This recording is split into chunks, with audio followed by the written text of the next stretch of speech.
It's Wednesday, January 3rd. I'm Matt Harmon. Welcome to the Yahoo Fantasy Football Show. It is a hell of a day to talk ball, and joining me to do just that is Andy Behrens. Andy, Happy New Year, buddy. What's going on? Oh, Happy New Year. It is a hell of a day to talk ball. I love week 18 because there's not like pressure to get content out in the same way that there was for the rest of the season. So like my week 18, I'm going to actually go to a bar and watch football games, which is so exciting for me and so not something that I can do for most of the regular season. So I'm fired up. Yeah, we are not recording a Sunday night recap podcast. I'm not writing my recap article until Monday morning. I might actually have a beer during a Sunday football game. At least a beer. For the official record, a beer. I will be having a beer on Sunday, which is, like you said, revelatory for us for the first 17 weeks of the football season. Yeah, it's great. I can't wait. I've got the bar picked out. I'm excited about it. I am very excited for you and very excited for me. As Andy mentioned, fantasy season, it's over for the vast majority of people out there. But this podcast, it soldiers on. I cannot stress this enough, people. The show is going to be a great place to talk real and fake football and all the implications of everything that happens over the next 6 to 7 months before we are right back in the thick of fantasy football draft season. If you think all this offseason stuff doesn't matter for fantasy football and just being a smart football fan, you are completely wrong. With that said, while we still have some games to play in week 18, and really it is an ultra exciting slate of games, a lot of playoff implications, multiple days of games. The NFL just can't have just one day. We got to have multiple games, multiple days, no matter what. This is still the perfect time, I think, to start doing some look back type of content on the season that was and what we can learn from it. And because it is week 18, and there is no brain space up here for any fresh ideas at this point in the calendar. Andy and I are ripping off the theme from my weekly recap article, the Care Don't Care recap that I write every single Sunday. And we have compiled secret lists of the 5 things that we care about from the 2023 NFL season. Andy, no more, panic meter, no more waiver wire, just back to secret list, baby. That's how you know fantasy season has come and gone. Well, this is the week for me because I love a secret list too. Like I love a secret list more than almost anything that almost anything else that I do professionally. I love a secret list, and this podcast brings me secret lists more often than not. So I'm thrilled. I'm thrilled by our format today. All right, well then get us started. Reveal, take down the secret. Reveal the first item. What is the one thing you care about from the 2023 NFL season? Yeah, listen, if I'm going to be perfectly honest, this would probably be at the top of my list. I did not prioritize my things I care about. Neither did I. If I were to do that, essential for me professionally that Sam LaPorta didn't bust. I care deeply about the fact that Sam LaPorta didn't bust. Okay, it would have been just a flaming disaster for me. But I probably would have had to resign in disgrace had Sam LaPorta busted. If he'd had a 25 catch, 190 yard season in which he, was on and off the field, spent most of his time blocking, absolute total nightmare for me. I can't even, I started to think about it the other night when I was putting together this list, and I just I cringed. It's too dire to even think about the consequences to something like that, because obviously he was my default answer whenever I'd go on the radio or I'd go on another podcast and somebody would be like, okay, give me your breakout, give me your sleeper, give me your best value. It was always Sam LaPorta, right? Like I had my Sam LaPorta talking points down. So I needed him to hit like almost no one else. And then obviously there's the fact that because I valued him so weirdly, I had him on every team. It was essential to me that Sam LaPorta hit, and he did. So that was a good thing. I guess if you were to apply this one player, thing I care about to the position as a whole, man, the young tight ends kind of had a year, not at the level that Sam did, but you look at the 2 kids for the Packers, right? Kraft and Musgrave, both good. Musgrave when healthy, and Kraft in the second half of the season. Dalton Kincaid had his moments in Buffalo. The second year guys, Trey McBride and Isaiah Likely, awesome. Trey McBride, probably somebody that we're going to draft top 5 at the position, top 7 at the position. I don't know what we're going to do with Brock Bowers next year, right? But he's another Right. guy, and that's going to make the Kyle Pitts stuff look conservative from a few years ago. I generally feel like I don't know that it's as dramatic as saying that like the roles have changed at tight end, because it used to be, of course, we really like these guys really popped on their second contract, or they popped in their third year, fourth year, things like that. And still difficult learning curve at the position and all that. And it could be that LaPorta is just a little bit of an outlier. But number one, I love that the tight end position generally has sort of been replenished with talent. It doesn't just feel like it's Travis Kelce and then everybody else. It feels like it's almost deep. That is a good thing. And it does feel a little bit like maybe we can reset expectations for first and second year tight ends to actually make a little bit of noise. Yeah, that's the thing. Like, Sam LaPorta didn't just hit. He is right now, heading into week 18, the tight end 1 overall. Okay. And specifically, like, it's always great if you point out a player and you get it right. But when you can do it at this position, especially, which is such a troublesome position, it really helps. And I said all offseason, Andy, like, people, even you sometimes, buddy, even you, trying to merge the wide receiver and tight end position, trying to cancel the tight ends. You know, some criminals like you and Chris Harris out there, some true rebels without a cause. Like, I think tight end is back. We just needed to restore the middle class. And I don't even know if we've just restored the middle class. Like, I think we've potentially, Sam LaPorta and maybe even Trey McBride. And, I mean, David Njoku, too. Like, yeah. I know he's not in the same age bucket as these guys, but he's had such a dynamic season. Like, I think we maybe have done more than just restore the middle class. But you mentioned all these names. I mean, we didn't even talk about, like, Dalton Kincaid. Jake Ferguson is another guy. There are so many players, Do you know where, by the way, Kyle Pitts sits in the overall tight end scoring right now? Man. Guess. Is he like, I'll guess that he's tight end 13. He's 12.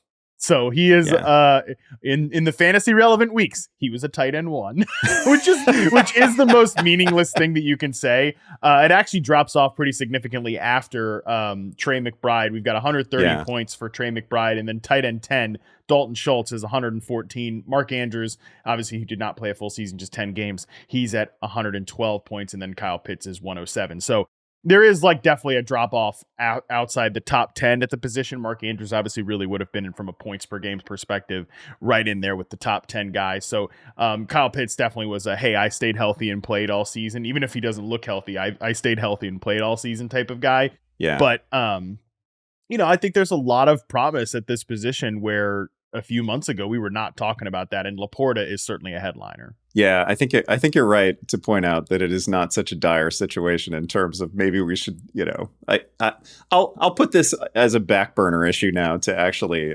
eradicate the position itself from fantasy settings. Maybe I got a little out over my skis on that because the position has definitely been replenished in multiple tiers, right? It's just going to be like, we're going to draft this so differently next year. Like there's simply there's not going to be the argument for like a singular tight end in the first round or probably even the second round, right? Like we are going to be able to make it, it's nice for me, whatever, nice for anybody who had Sam LaPorta on a roster that he actually finished as the tight end 1. But I don't know that he's going to go into next season as the definitive clear-cut tight end 1. I think he's going to be one of a tier of players, any of whom could finish that way. Like there's going to be a lot of buzz for McBride next year.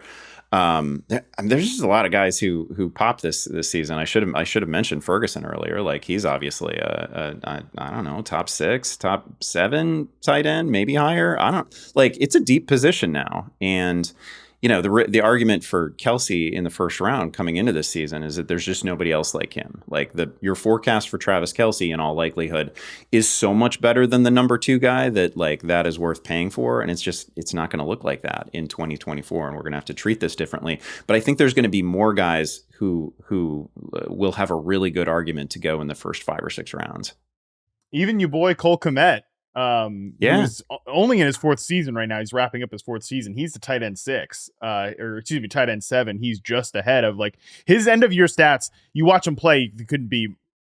I would say they're pretty different players, but like his end of year stats are very similar to Jake Ferguson, who I think people are going to be really excited about next year. 70 catches, 678 yards, and 6 touchdowns for Cole Kmet. For Jake Ferguson, 65 catches, 692 yards, and 5 touchdowns. Like they're pretty, from a yards per reception standpoint. Jake Ferguson actually, he's got a little bit of an edge there, 10.6 to 9.7, but yards per target's pretty similar. So yeah, I mean, this is a lot of guys at this position, but I'm very personally glad for you, Andy, that Sam LaPorta didn't just hit. He hit to be the tight end 1 overall. Where do you think he actually gets drafted next year? And I'll follow that up with, I was having a conversation with somebody on my Discord today about Amon-Ra St. Brown when the Lions eventually lose Ben Johnson and somebody else is the offensive coordinator there.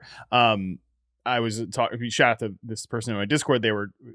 I told them, I was like, I think you're a little far in the hypothetical concerns area. Like there's no new offensive coordinator who's going to come in. Because basically the pieces of the question is St. Brown is in such a specific wide receiver role. What if some new offensive coach comes in there and just changes his role completely? I was like, I don't think that's going to happen. Like no coach is really that dumb. I think we're too far down the hypothetical road, especially because I think there's a good chance they just elevate from within. But Ben Johnson, clearly one of the best offensive coaches in the NFL. If and when he's no longer the OC there, do you think that changes anything for LaPorta or any of these guys? Yeah, it's funny. Like they have a veteran quarterback. They're winning right now. Like things are going really well, and I think we all accept the idea that they lose Ben Johnson. But man, like they're not gonna want to change a whole lot. Like this is working. They're not gonna. Nobody's gonna come in and say, okay, we got to build the whole thing around Jameson Williams, right? Like that's just not like. And Williams has been better than I thought he would be in the second half here, but like that's just not going to happen. Like Amon-Ra St. Brown is super well established as a pretty dominant player who gets it open immediately and has been, this is a sensational year. He's not just like, I don't know. I don't view him as the pure product of a system that was always going to spit out somebody like Amon-Ra St. Brown. Like that's a very specific talent. I think he holds his value just fine. I think LaPorta holds his value just fine. I do think that there is going to be, again, there's going to be this cluster near the top of the tight end ranks, and people are going to make cases for all sorts of different players. Like I think it's, I can build a case for Trey McBride and Sam LaPorta and Travis Kelce. I think that's all in play. A healthy Mark Andrews certainly too. So like I think all those guys are probably going to be. I don't know. I feel like there's going to be a big tight end run in round 3. Is kind of how I view it. Yeah. Like I said, I think it's a good hypothetical thing to think about. Like, okay, Ben Johnson is clearly one of the best offensive coaches in the NFL. What does this team look like when he does eventually leave? But to your point, these players are established. I think LaPorta is now established. St. Brown is established. I think Jahmyr Gibbs is, by the end of the year, we're going to say he's clearly established if we don't already say that. There and don't forget too that Ben Johnson wasn't a guy that like, oh man, everybody knew who he was. He was elevated in the middle of the 2021 season. Anthony Lynn started the year as the offensive coordinator for that team, and then Ben Johnson ended up becoming the play caller by the end. I've had a few Lions fans point out, I don't know if I've said this on this show or a different show, whatever, that Tanner Engstrand, who's been with the team for 4 seasons now, or this is the 4th season he's been with the team. He's the passing game coordinator. They can probably just go ahead and promote from within to get this position, just like they did promote from within to get Ben Johnson in here. I don't think there's some kind of big offensive revolution that's going to change for the Lions going forward. But love the point about LaPorta, and shout out to you and all the LaPorta bros, but mostly just you, Andy Behrens. I'm going to bring your vibe down a little bit with my one point that I really care about from this year, because look, I think we can officially say here at the end of this year that Jordan Love is a guy. Whether he is, a future top 5 quarterback, or if he just tops out as a very good quality starting quarterback, he's somewhere in that range. Again, we're still in like a discovery mode of what his ceiling is, but I think his floor is what we've seen this year, a very quality starting quarterback. And I don't think people realize, like, just again, end of season numbers, his numbers are really, just from an efficiency perspective, they're up there. He's been top 10 in EPA per play most of the season. He's now bumped up from a success rate standpoint. He's, again, up there in terms of basically like any efficiency metric you want to look at from a quarterback perspective. He's gotten there. Again, right now, he's 7th in EPA per play. from a success rate standpoint, he's jumped up to 14th. And that matters a lot because he was at like the bottom of the league to start the year when he was very boom bustish as a player. I think over the course of the year, he's established himself as a really good starting quarterback. And I care a lot about that. I know, again, sorry to you and the Bears fans who are tortured by the Packers quarterback position. I don't know that he's going to become Brett Favre or Aaron Rodgers, but I think he's very good. And the reason that I care about that, one, like, we need good quarterbacks in the league, period. Two, Green Bay is loaded with quality young talent there. I mean, they have basically, again, to varying degrees, hit on basically every draft pick they've made from a pass catcher standpoint the last 2 years. Like, I think Watson was a little overrated coming into this year, but he's a good player. That's a hit. Romeo Doubs, he was a day 3 draft pick, and he's a guy that, like, you are not embarrassed to run out Romeo Doubs as one of your top 3 receivers. That's a hit.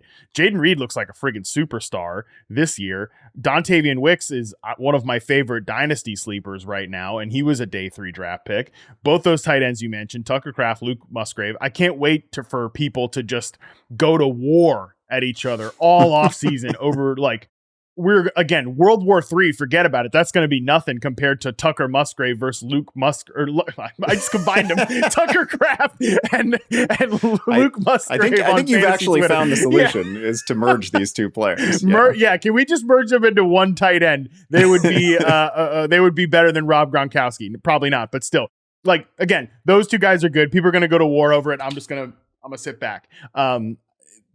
This is a good offensive ecosystem. The fact that Love is the trigger man for it, and all of these players, like I said, to varying degrees, are going to be good at football. I think the fact that Love is not going to ruin this situation is something I really care about. Yeah, this actually connects to one of the things that I care about. I'll get into that in a second. I'm not how to put this. It doesn't bother me that Green Bay has a great quarterback or a good quarterback or whatever. I think we've talked about this before, like the thing over the years when both Aaron Rodgers and Brett Favre before him were among the league's best quarterbacks. The thing that made it so painful as a Bears fan is that, like, our answer to Aaron Rodgers, like one of the most efficient quarterbacks and one of the most, like, inventive quarterbacks of any era, our answer to Aaron Rodgers was Jay Cutler. And then prior to that, during the Brett Favre years, it was just a rogues gallery. It probably never got better than Rex Grossman for like half a season, right? Like, that was our answer to Brett Favre. And then Jay Cutler was our answer to Aaron Rodgers. And, like, that's what made it so painful, not the mere fact that there was another great quarterback out there somewhere in the league. Like, that's the rivalry is at its best when both teams are really good, and they have not lined up that way in a really, really long time. So I don't mind Jordan Love being great. In fact, one of my points here, one of the big things that I care about is that we have actually added this group of very good young to youngish. Like, Love isn't a rookie or anything like that, right? He finally got his first taste of NFL action and all that, but not a rookie, like not young exactly. But we've added a group of very good young quarterbacks to the game, and it isn't necessarily the group that we thought we would be talking about at this point, right? But, like, you look at Brock Purdy basically proving that last year was hardly a small sample fluke. Like, he's here to stay. Jordan Love is like the QB5 right now, right? Like the efficiency numbers all of a sudden look good, but also the overall, like, just the raw fantasy numbers look really good. A lot of that has to do with the huge performance in week 17, but man, he's had a bunch of multi-touchdown games lately, 30 touchdown passes on the year, 4 on the ground. CJ Stroud was an absolute revelation. He's a top 10 quarterback right now on a per game basis. Did some graduate level stuff really early in his career.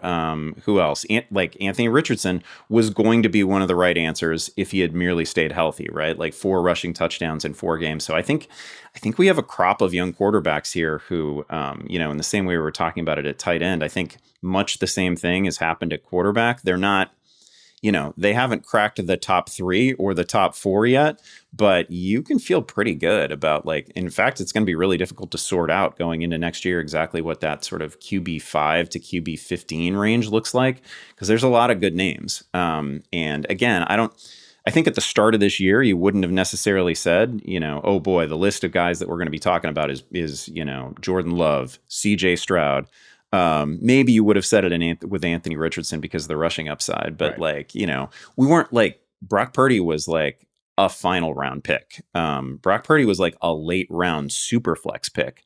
And the Trey Lance bros were out during draft season, right? And now like Brock Purdy is until very recently was an MVP candidate. He's going to finish as like the QB6, QB7, something like that. So like we've added a great group at the quarterback position, and we obviously need that every year.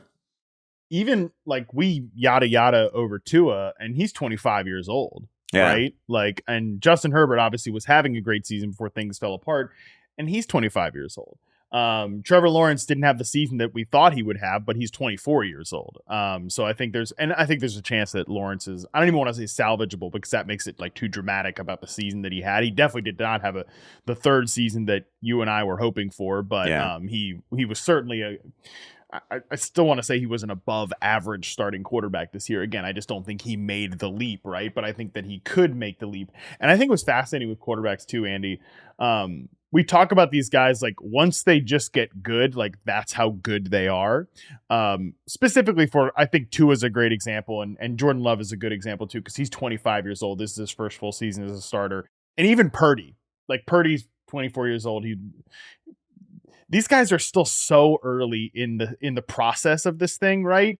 And I think we just talked about the Lions. We talked about Jared Goff, and Goff's a good example. Now, Goff is still basically the same quarterback that he always was. Now he's gone from like Sean McVay, who's a great offensive coach, and then he's with Ben Johnson, who's a great offensive coach. So I do want to just make that point that like we were, what is Jared Goff going to look like outside of Sean McVay's offense? Like, well, he just went to another great offensive coach. Like it's possible to just kind of stick within a solid pipeline there. But at the same time, I think Jared Goff is a better quarterback right now at this moment than he ever was with the Rams at his highest heights, because the dude is 29 and he's seen everything at this point. Like the Flacco stuff is so funny because you can just tell, like when you watch that guy play, he's just, all right, yeah, cover 3, cool, seen it. Oh, you simulated pressure. Ooh boy, simulated pressure. Never seen that before, right? Like because he's a billion years old and he has truly literally seen everything and seen the league through multiple eras and stuff like that. But that's funny with these guys that aren't like the most highly gifted players. And I think Love actually is probably of the guys we're talking about the most gifted thrower and like has the best arm talent. But like when the brain catches up and not even, I don't know if the brain catches up, but like the catalog of things that you have seen, your experience as a quarterback has caught up to you. Like, I think that just makes you a better operator at the position. So for guys like Purdy and Love and Tua, like I said, want to keep him in this conversation too, for friggin' CJ Stroud and Justin Herbert, like, and Trevor Lawrence too. We're going to get more and better things out of them the more that they play. And like these guys are rebirthing and refurbishing the position, and they're not even in their prime yet. Yeah, I guess I would add Justin Fields to that as well. And I didn't know if you wanted to have the Justin Fields conversation because it's such an interesting, like, I don't know if I want to either, because it's such a toxic thing right now in like within the Bears bubble. But why is it a toxic thing? Because absolutely anything that you say about the Bears, at least anything that I have said on any social platform about the Bears in like the last month, gets immediately viewed as either a condemnation of Justin Fields or like your team Justin Fields, like, right? Like, I don't know, they come out of the Cleveland game and I tweeted something about how terrible the receivers were, and I'm immediately met by both sides of the Justin Fields conversation. Like, it's all anybody wants to talk about. Like, whatever you can't even discuss, like, you can't discuss the coaching staff right now. You can't discuss like the receiving core. You can't discuss any element of this team without everybody coming at you about Justin Fields, and everybody has a very firm opinion on it. And like, I don't know, like, I'm in a bad place too, because my feeling as a meathead Bears fan is that if the team is like, hey, we want to sign Justin Fields to a 5-year deal and we want him to be our quarterback going forward, like, I love him. Like, I really like the guy and I find him easy to root for. His teammates to a man have rallied to him, right? Like he's clearly a well-liked figure. And he's got a fun style of play too. When he's not turning the ball over, he's got a really fun style of play. So I can be like, okay, yeah, I'm in. Let's do this thing for the next 5 years. That's fun. But then, there's a part of me that also thinks that probably the smart thing for this franchise to do is to reset the clock on a rookie quarterback who probably has a higher upside than Justin Fields. Although I don't know, Justin Fields is really young too. But anyway, I think Justin Fields is one of the 32 best quarterbacks in the world. I think he will be a starting quarterback in the NFL next year. I don't know if it's for the Bears or not. But like I'm in this painful place where I can go either way. Like I'm a fan of the team, and I've always been a fan of the team. I'm always going to be a fan of the team. So I can wrap my head around the idea of cheering for Justin Fields for the next 5 years or 10 years. That's fine. I like him. But also I could do the same with Caleb Williams. I could do the same with May. I could, I get it. Like if the team wanted to move on to a quarterback that they think has like all pro upside, that they think has like top 3 in the game, that they think has clear Super Bowl upside, then of course I'm going to be down for that too. Yeah. 2 things. One, I do think the fact that like DJ Moore has said, I want this guy as my quarterback. And I actually have a point about DJ Moore later, so I won't go too deep into him. Damn it. We have super similar lists. I mean, because I got a DJ too. We talk to each other a lot, so it's okay. Which actually leads me to my second point here. The reason I think this has become a toxic topic on the internet, because if I'm sitting here as a neutral observer, I'm sitting here like, yo, you got multiple good paths to go down here. Like, and I think it's a defensible decision either way. Like, it's a defensible decision to say, you know what, we're riding with Fields. Like, things look pretty good. Like, Scott is like obsessed with the Bears on the recap show. He's like, I wish the Bears were making the playoffs. Like, I'm not gonna go that far, but like, I think they're a very fun team, and they're getting the best out of the defense right now. It sounds like Matt Eberflus is going to be back. Like, and you just said it right there. You think that Justin Fields is one of the best 32 quarterbacks in the NFL. I 100% agree with you.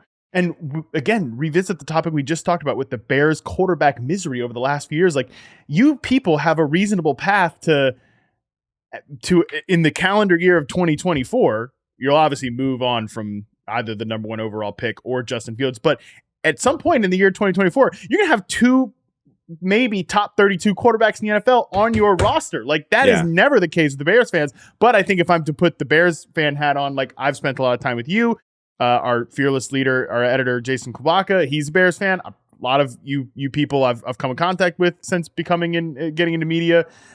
If I was a Bears fan, I'd be like, you know what? They're going to find a way to mess it up. Like, whichever choice that we make, it's going to be wrong. Like, either we're going to hold on to Fields and he's just going to kind of top out, or we're going to take Caleb Williams or Drake May, and they're just going to bust because the Bears ruin quarterbacks, and then Justin Fields is going to be playing for the Steelers next year, and he's going to, him and George Pickens are going to be having 1,500-yard seasons, and it's going to suck. That's where I think it gets toxic.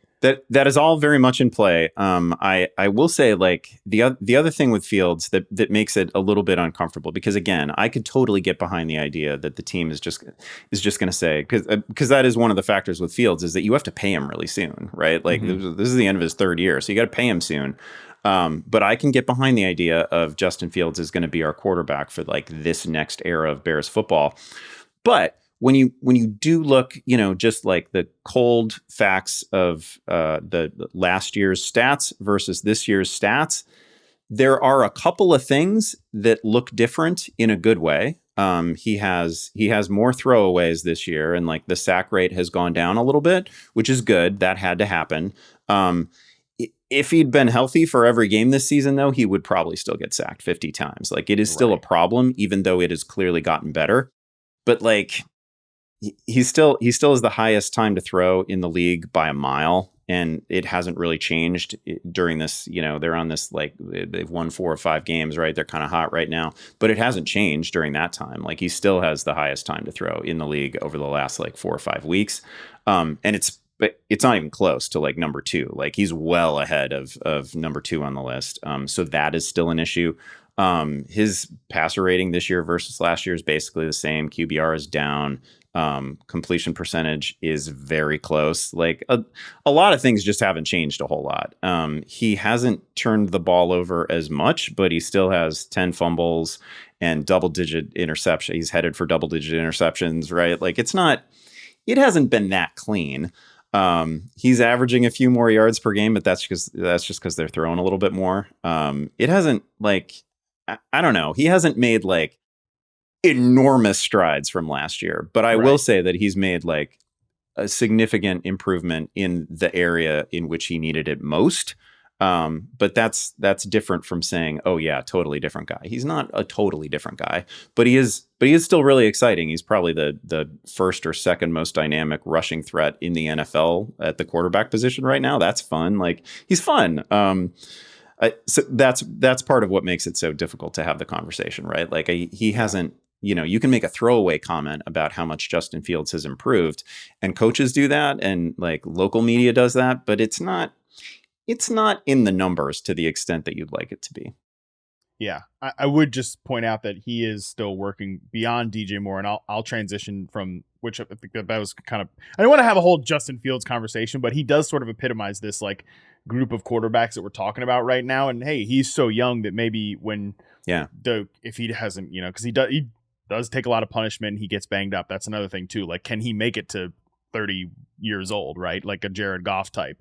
Or are those hits going to add up? But when his catalog of experience catches up to his physical ability, what type of player can he be? So I would just say, though, again, to make the point about the Bears, like it's still not a great situation around him. The coaching has still, I think, been subpar, and beyond DJ Moore and I guess Cole Kmet too.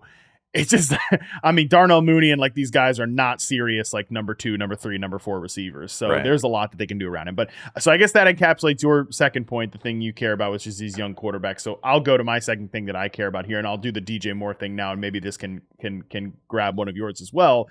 What I care about, number 2, DJ Moore, Brandon Ayuk, and CeeDee Lamb having what I would call graduation seasons. These guys that are verifiably like good receivers coming into this year. I think each of them, to probably varying degrees, have graduated off of like very good number 1 receiver to, I mean, I think CeeDee Lamb is officially in the elite tier in the NFL, and I think that's kind of like a group of 7. And I think DJ Moore and Brandon Ayuk are not very far behind, like in terms of real life receiver rankings. And all these guys were number 1 receivers in fantasy. I mean, Ayuk is a little bit lower than them. He's receiver 12. But if you just look at, it's insane. I saw this stat the other day, and this one comes in from Jeff Mueller at JM Thrive PT on Twitter. Brandon Ayuk has 1,317 receiving yards. That's 6th in the NFL. All 5 of the receivers ahead of him have at least 100 plus receptions. He has 101 targets. Like, again, just what he's done on a low level of volume is crazy.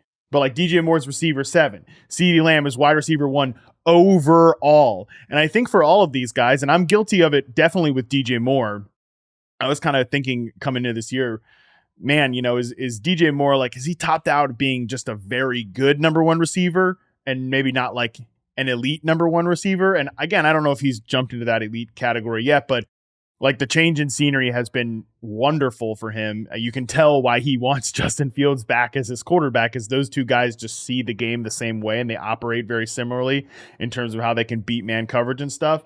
CeeDee Lamb was a guy, even in like week 5, people are like, well, he's never been targeted, never been used like a true elite alpha receiver. Well, shoot, when the Cowboys got smart, that's what they did. And then Ayuk also, again, I think has had this graduation season as well. So I really care about those 3 guys specifically, not just because like I love those guys, have gone to bat for all 3 of those players over the course of their career, but it just shows that like when things around a player can change and when they're put in the best position to succeed and their talent deserves that level of treatment, they can jump into like a higher tier than what we just kind of penciled them in as. And all these guys are pretty young still too. Yeah.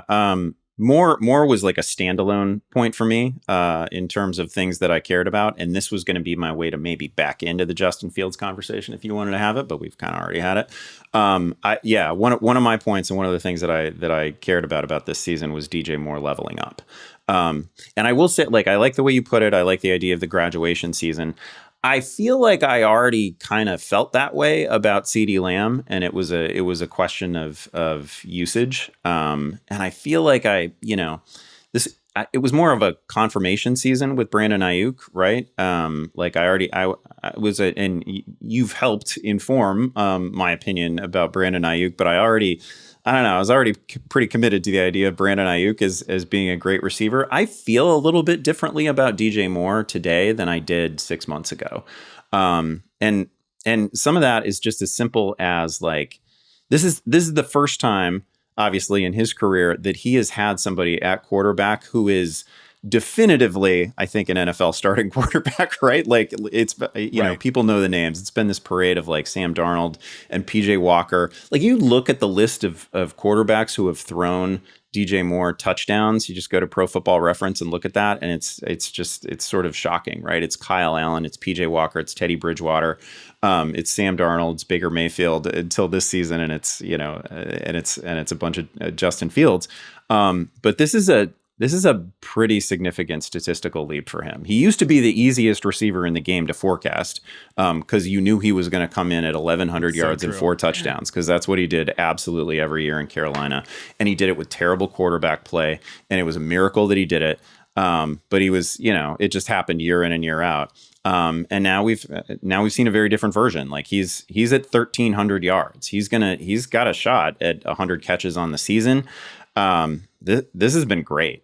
He's caught over 70%. He's a shot at double-digit touchdowns. That's the thing.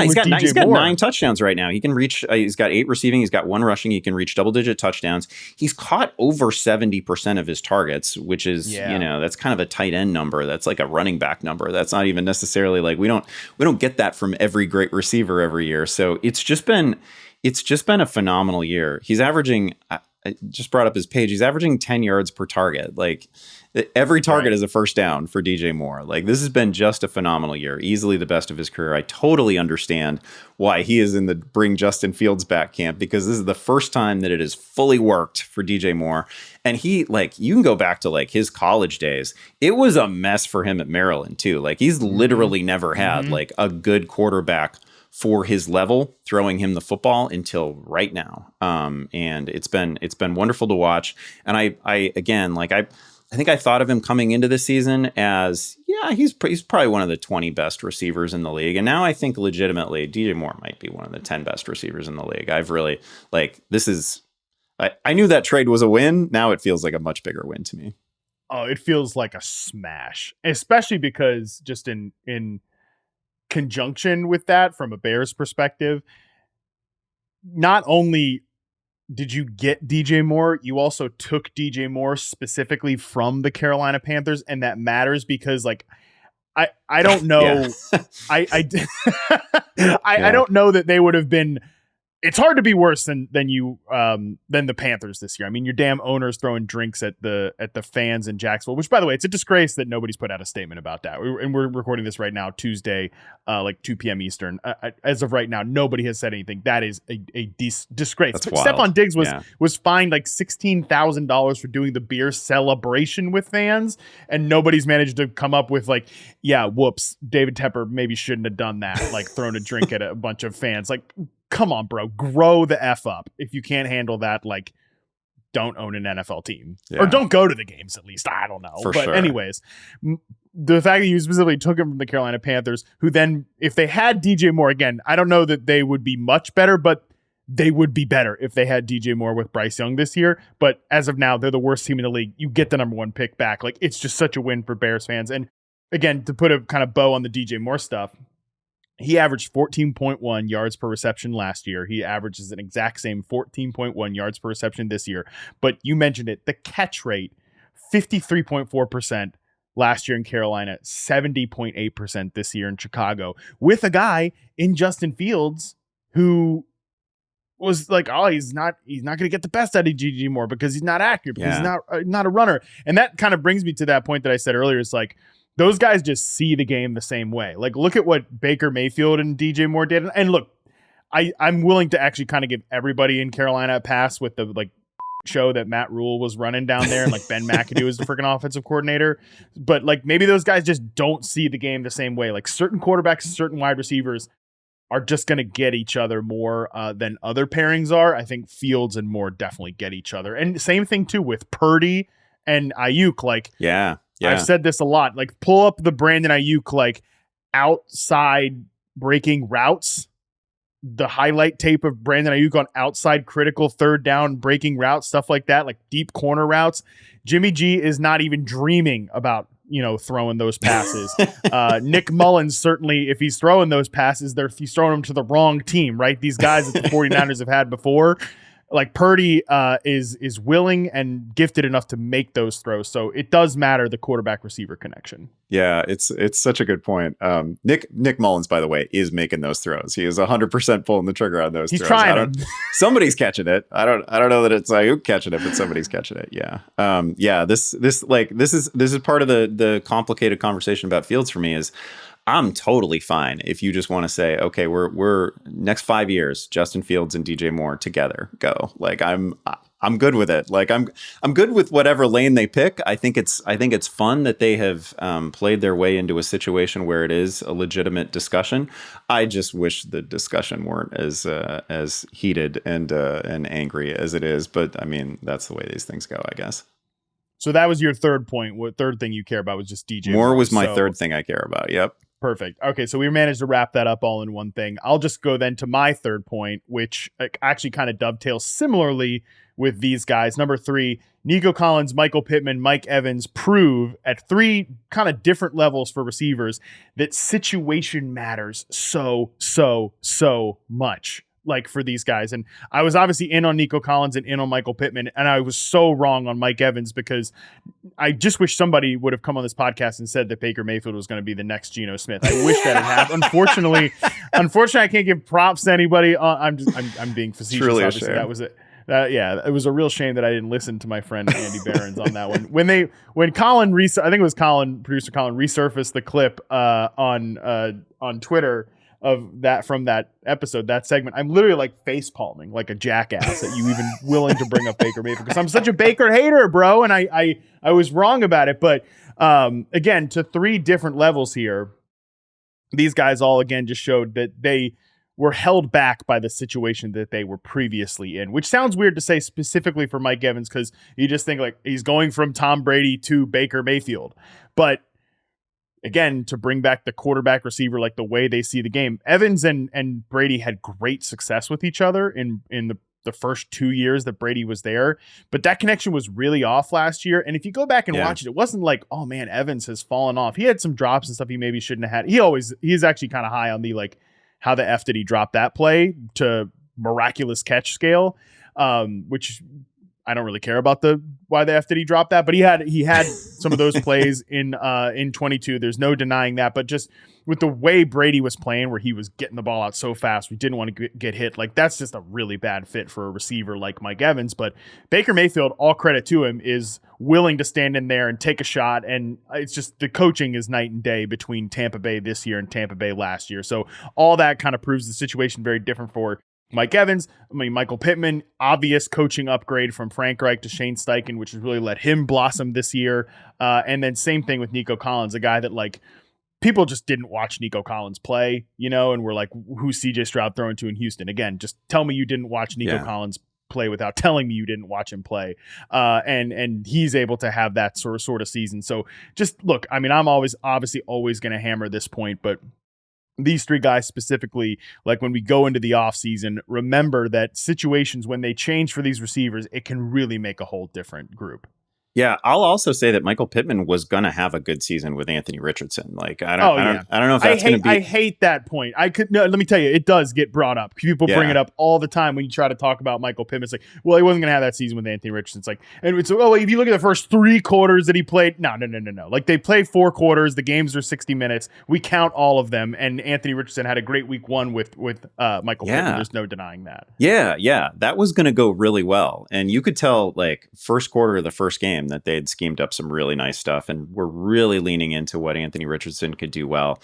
This was going to be a big year for Michael Pittman regardless. That was more about Michael Pittman simply staying healthy. I think that's a key point there. And I like Collins, to me, is somebody where, like, if you told me that the best season of Nico Collins' career was going to be I don't know now, like 1,400 yards and 12 touchdowns. Like that's possible for him.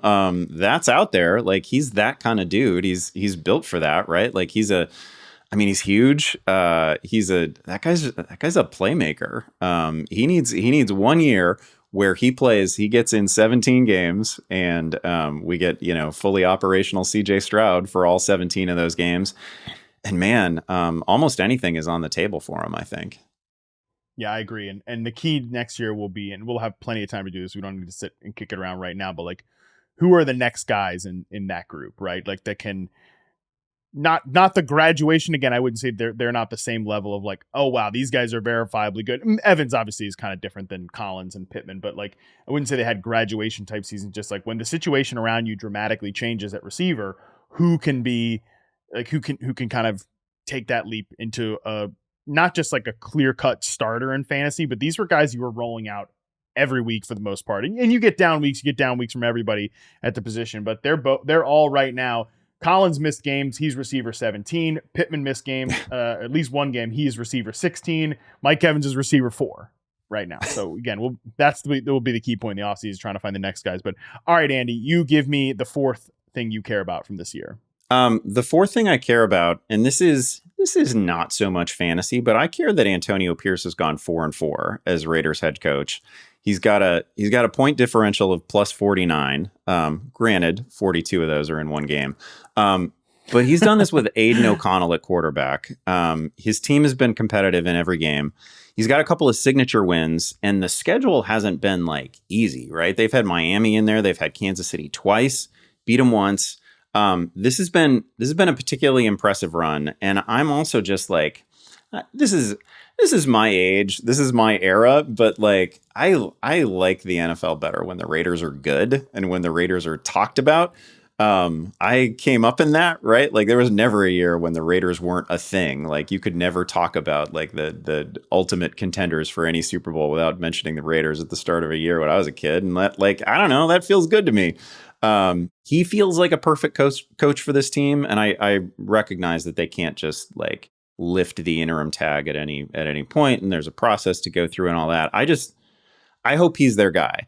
And I've come to think that maybe, I don't know, maybe it would be fun. Like, I don't think Aiden O'Connell is the answer quarterback for that team, but like, there's going to be some quarterback musical chairs this offseason. And I don't know, Baker Mayfield landing with Vegas wouldn't bother me a whole lot. He seems like a perfect Raiders quarterback. Like, I just want a competent quarterback there. And I don't hate the idea of Devontae Adams staying in town with a competent quarterback. And I don't know, I want there to be a path for the Raiders to retain Pierce and for him to be their head coach moving forward and for that team to be good. Like, it is so night and day from the Josh McDaniels experience that we had in the opening weeks and what a just flatline team that was to what they are right now. Like, again, competitive in every game they play. This has been a really fun end to their season. I love this point. I do think Antonio Pierce probably should. I mean, dude, even for Mark Davis's financial standpoint, like he's still paying money to Gruden. He's still paying money to Josh McDaniels. Like, let's just keep Antonio Pierce around. I also think kind of what we said about Justin Fields, which by the way, I actually think if Justin Fields gets moved by the Bears, I am a little bit committed. I am a little bit committed to seeing him in a Steelers uniform. And like, I think the way he just was willing to rip it to DJ Moore in man coverage, he'd be willing to rip it to George Pickens in man coverage. But I also think the same thing in the Raiders uniform. Like, he would be willing to rip it to these guys. That would be a pretty fun offense. So that's another possible Fields landing spot. And similarly, like I said, with Fields and how DJ Moore is like, I just want this guy as my quarterback. If I'm the Raiders, I'm going to Devontae Adams and being like, okay, you played all these games under Antonio Pierce and like the culture that was here. Clearly, it seemed like it was a good vibe, even when things weren't great from a a loss perspective. What do you think we should do?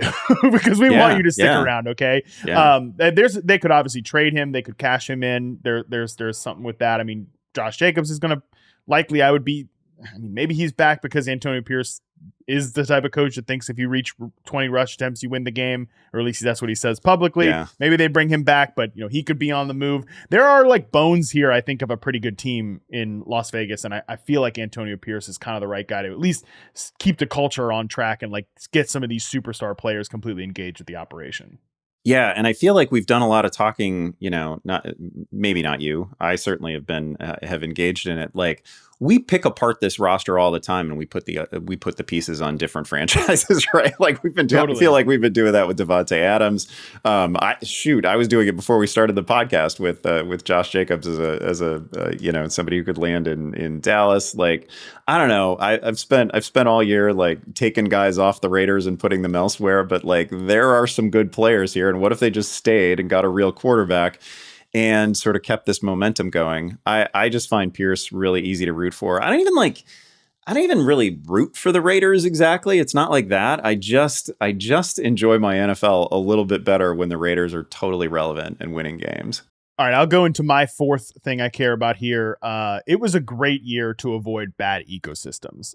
If you just look at the top 5 picks in the NFL draft right now, it's the Panthers, the Commanders, the Patriots, the Cardinals, and the Giants. And before you come up with, yeah, but this guy, yeah, but this guy, yeah, but that guy, I'm aware that there were usable players and useful players to varying degrees for all of these teams in different parts of the season. Like there was an Adam Thielen portion of the season. There was a Brian Robinson portion of the season. There was a God forbid Zeke part of the season. And even like a part of Ramondre Stevenson's season after he went to the coping corner, he had an all right moment. Trey McBride came from the Cardinals. I get that. It wasn't like Saquon Barkley killed. Well, it wasn't a great draft pick, but like, where did he's running back 16. Again, there were portions of the season when Barkley was good. I understand that. But I think that if you sat there and didn't engage in and I did engage in this, oh boy, I mean, who's going to benefit when Daniel Jones takes a nice little leap in year 2 under Brian Daboll? That didn't happen. You didn't engage in that. You didn't engage in, and look, even the Cardinals are actually weirdly an exception here, but like if you didn't try to chase Marquise Brown, you could have avoided that. Yeah. The Patriots, I think you could have avoided that entire offense and really not thought twice about it. Kind of same thing with the Commanders, even though Sam Howell had moments as a streaming quarterback. And again, Terry McLaurin, Brian Robinson, some of these guys had moments, but like if you didn't engage with that offense, I think you would have been fine. You didn't engage with the Panthers offense. You would have been totally fine. I feel like this was a great reminder that like, if you can see, to use a Scott Pianowski term, if you can see like some lookout below potential with the team, and we're not always going to get it right. I mean, I know Scott and I talked about lookout below potential for the Rams, and they ended up being one of the best offenses to invest in this year. We're not always going to get it right, but if you can accurately project like, oh boy, this is an offense to completely avoid, there's still some profit there. The flip side of this, it occurs to me, is that sometimes it's enough to know that you trust a head coach and you trust an environment, right? Like we were running away from the Rams on draft day, like a lot of people were, right? And there was, especially when Kupp got hurt, you were like, okay, what is there really? Cam Akers, right? Right. Like we came into this season thinking that, Cam Akers was like the number 1 running back on that team. He'd already lost the job when we came into the season. But like, I don't know, we could have looked at the Rams and said, you know what? I trust Sean McVay to get it right. And wow, did they get it right? 2 of the decisive players in this year are going to be Kyron Williams and Puka Nacua. Kupp, once he got healthy, has strung together some really, really good games. Matt Stafford, who we could have just listened to what the beat writers were saying and what everybody was saying about how Stafford, hey, he looks fine. He looks like Stafford. Yeah. He's healthy, but older player, and we remained worried about an injury that he had obviously cleared. That was a case where it was just like a known good ecosystem and a great coach, and we could have just trusted it. And if we trusted it and said, you know what, I'm going to take some flyers on Rams late in my draft, one of those surely would have been Nacua, and that would have turned your season around.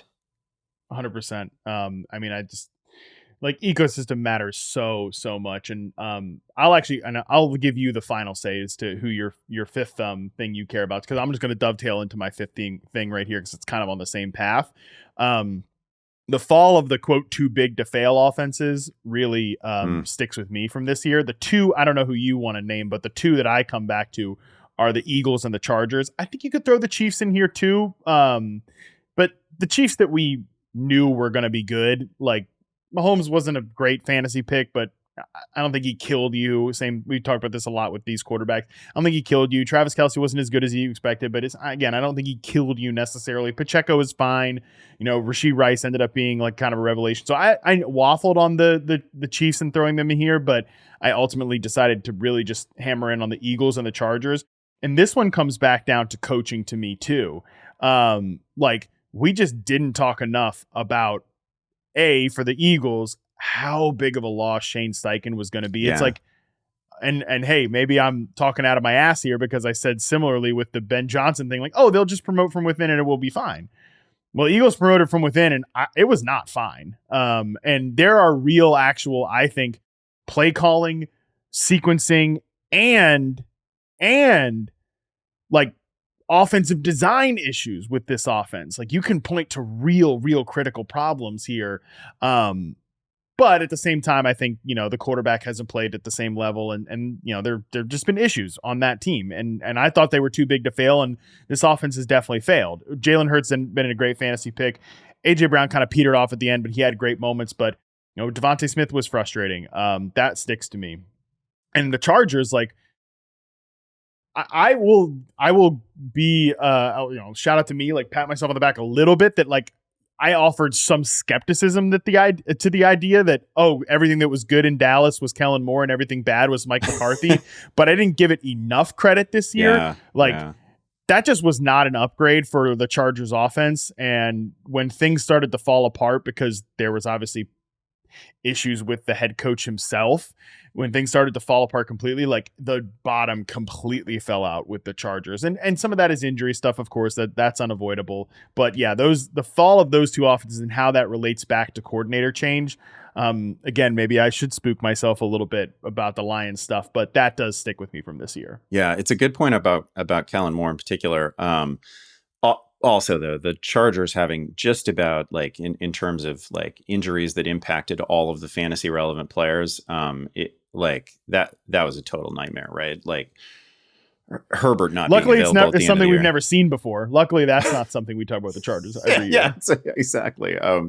But Mike Williams early in the year, Keenan Allen and Justin Herbert late, and whatever the injury situation was with Austin Eckler, he was clearly not a fully operational Austin Eckler after he came back from the ankle injury. So that was just an absolute nightmare. It's a good point on the Eagles too. And I would, if I can just lob my final thing that I care about in there, because it kind of dovetails with this, I would include the Chiefs to an extent. It obviously hasn't been quite as bad as the Chargers situation, certainly, but it's been kind of like the Eagles situation. I mean, if you would have told me at the start of the season that Patrick Mahomes is going to lead the NFL in pass attempts, I'd be like, oh, that's 5,500 yards. I know what that season looks like. That's, that's an MVP. Like he's leading the league in completions and attempts, and it hasn't added up to anything.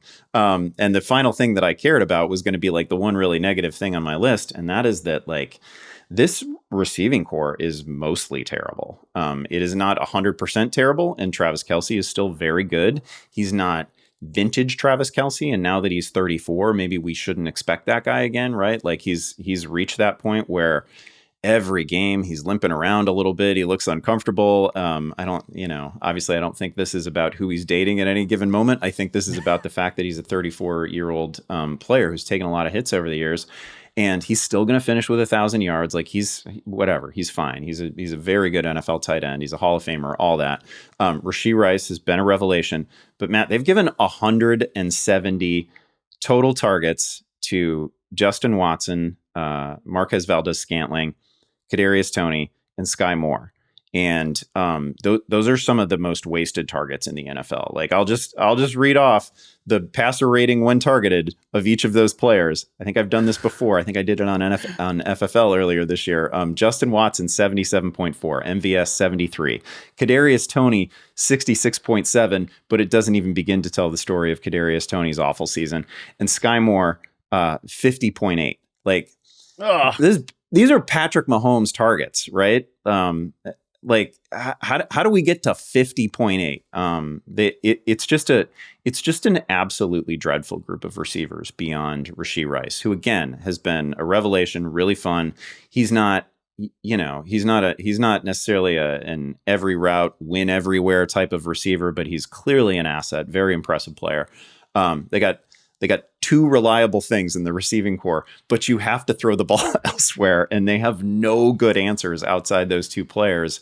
And it's just, I guess I would count the Kansas City offense, given who its quarterback is, as a pretty big failure this year. And that, so there are some dudes available theoretically in this free agent class at receiver, and it sure looks like a good receiver class in the incoming draft. So like there are ways to address this, but it's got to get addressed.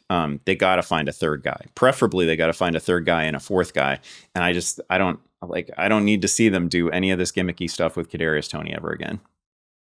I mean, I'm glad that you ended the show. It is a negative one, but I'm glad we're ending the show on this, because it is just like it's just like a crime, man. That like they rolled this receiver room out.